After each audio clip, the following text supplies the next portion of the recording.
Beleza, isso aqui é meio rápido, tá? Só para a gente ter uma visão geral. Então vamos falar um pouquinho sobre análise de dados, como é que isso vem evoluindo. A gente tem inicialmente, né, o que a gente chama de spread marts, que são as planilhas, né, espalhadas pela empresa, que tem um monte de informação super importante ali dentro, mas que obviamente está tudo isolado, está tudo restrito àquela pessoa que está analisando, e obviamente isso é uma perda muito grande para a organização. Geralmente, né, o dono da planilha vai embora da empresa por qualquer motivo, né? O que entrar vai ter que fazer outra planilha, porque ninguém entende aquela planilha que o cara trabalhou. Aí a ideia é você evoluir para uma coisa chamada Data Warehouse. Oh, legal, bacana. O que é Data Warehouse? Eu já falei para vocês, junta tudo isso, coloca. Mas você vai integrar um volume de base de dados. Você não vai conseguir integrar 8 mil, 80 mil, 100 mil. Você não vai ter essa variedade. Mas é uma solução legal ou se é uma solução legal? As empresas hoje tomam decisões muito legais baseadas no BI, né? Né, gente? Eu vendo isso. Então fala que pelo menos. Então, o que acontece? BI resolve o problema de tomar decisão, só que ela lida só com dados estruturados. Então você tem que pegar aquele dado, você tem que olhar para aquele dado, monta uma estrutura e aí você vai tomar decisão. Cria uns dashboards bonitinhos, não sei o quê, você vai tomar decisão. Legal. Grandes problemas, variedade, você não consegue ter muito. O processo de ETL é um processo muito custoso, essa é a grande verdade, muito dependente de ser humano, você precisa de gente para fazer isso. E, ao precisar de gente, obviamente, se você tiver que integrar lá as 8 mil planilhas da Novartis, você vai ter problema, porque você vai ter que fazer um ETL para cada uma das planilhas. E aí fica absolutamente impossível você trabalhar dessa maneira, nessa integração. Depois que você faz isso, você coloca no banco de dados e aí tá bonitinho, lá sai um dashboard, um gráfico lindo, maravilhoso, o cara toma decisão. Bacana. Mas a variedade é um grande problema. Então, o caminho é você ter a tal da caixa de areia analítica, né, onde você vai fazer todos os processamentos, né? Você primeiro trabalha com dado, essa é a tendência, tá, do que a gente tem visto. Então você primeiro trabalha com dado, geralmente ali na camada usuário, o usuário mesmo pega o dado, ele trabalha, ele avalia, ele explora aquele dado e ele fala, cheguei no meu ponto. Chegou no meu ponto? Passa para alguém de TI, esse cara vai lá, organiza, estrutura e coloca isso de uma forma bonita, agradável, simpática, para que o pessoal tome decisão.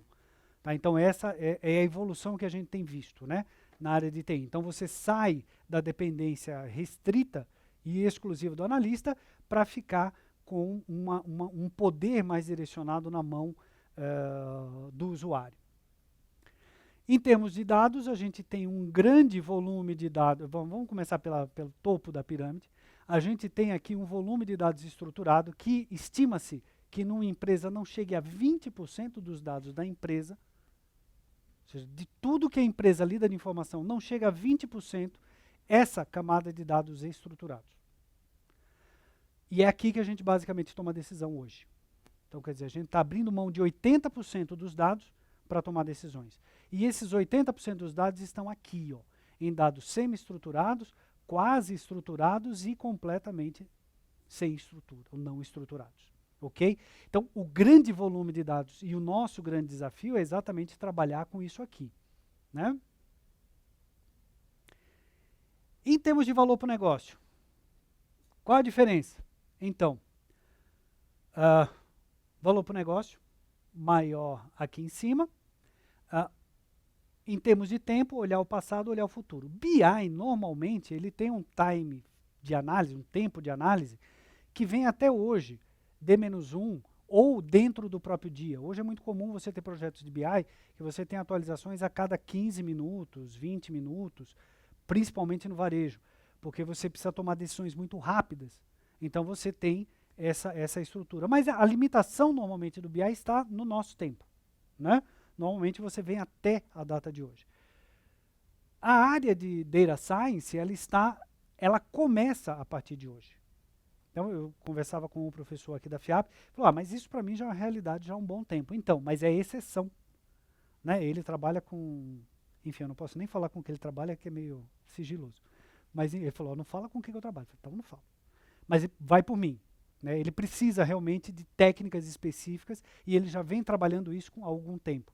O que prova que Big Data não é exatamente uma coisa nova. É uma coisa que vem evoluindo. Então, vem daquele princípio que eu falei para vocês. É uma evolução tecnológica, não é uma revolução. Né? A gente não abandonou nada e começou do zero. É uma coisa que vem evoluindo. Então, ele já trabalha com isso há um bom tempo. Por quê? Porque ele precisa prever. Todo mundo que faz previsão já trabalha um pouquinho com Data Science. Por quê? Se eu vou fazer detecção de fraude, apesar que detecção de fraude eu estou olhando o passado, vejo que o cara fez uma compra, vejo que foi clonado e aí eu ligo para o cara. Perceberam? Então também é passado, tá? Mas o antecipar seria o seguinte, eu sei que vão jogar uma bomba, tipo Minority Report, né? Eu sei que o cara vai matar, e eu vou lá antes e pego o cara. Todo mundo assiste esse filme? É antigo já, né? Ficar falando de filme antigo, né? Pô. É Big Data, passado. Não, é. Pois é. Esse que é o problema. Então, o que eu falo, mas é a realidade. Então, você teria que prever. Essa é a ideia. Né? Então, não é olhar só para... eu vou olhar o perfil de como o cara dirige para poder dar o desconto. Estou olhando o passado, gente. Estou olhando o passado. Ok? A ideia é o quê? O que vai acontecer lá na frente? Como é que vai ser a minha venda caso comece a nevar no Brasil? O que eu vou ter que fazer para mudar as minhas vendas aqui no Brasil? Se tiver enchente, o que eu tenho que fazer? Então, é esse tipo de previsão, tá? E aí, vai ter enchente ou vai nevar? Outra pergunta. Então, são questões de data science. Então, quando a gente olha BI de um modo geral, a gente tem o dado estruturado, a gente tem as informações com base naquilo que já aconteceu na empresa, a gente tem respostas, a gente tem perguntas relativamente simples, né? Então, lá, o que aconteceu no último trimestre, quanto que eu vendi de um determinado produto, onde, né? Onde está o produto e em quais situações ele se encontra. Então, são informações ali simples que você consegue facilmente detectar olhando o passado. E o Data Science, o que ele está preocupado? Ele está preocupado com técnicas de otimização, de previsão, análises estatísticas, com dados estruturados e não estruturados. Já eu vou comentar um pouco sobre isso. A grande sacada do Big Data não é você trabalhar só com dados não estruturados, mas principalmente você pegar aquilo que não é estruturado, juntar com aquilo que é estruturado, e aí você tomar uma decisão mais acertada. Não é que a gente vai abandonar o dado estruturado, hein, gente? Pelo amor de Deus, hein? Pelo amor de Deus que eu ainda trabalho com isso. Né? Então, tem que me aposentar primeiro. E depois, se vocês quiserem acabar com tudo, pode acabar, não tem problema. Mas deixa eu me aposentar primeiro. Então, questões típicas de Data Science, what if, né? Ou seja, o que vai acontecer se, foi o que eu falei para vocês, né? Se nevar no Brasil, o que eu tenho que fazer para vender? Se tiver enchente na Amazônia, o que eu faço? Normal, Amazônia normal. Qual o melhor cenário para o nosso negócio? O que vai acontecer depois, né? Então, quais são as tendências? O que eu tenho que fazer para as coisas continuarem evoluindo? Então, notem que as questões são diferentes, ok? De novo, muitas empresas já trabalham com isso. Não estou falando nenhuma novidade. Qual é a diferença de uma empresa que já trabalha com isso e uma empresa que trabalha só com Data Warehouse? A diferença é que eu vou começar a integrar bases de dados que são diferentes, que são não estruturadas, que eu vou ter que lidar com elas de maneira diferente, com uma tecnologia diferente. Tudo bem?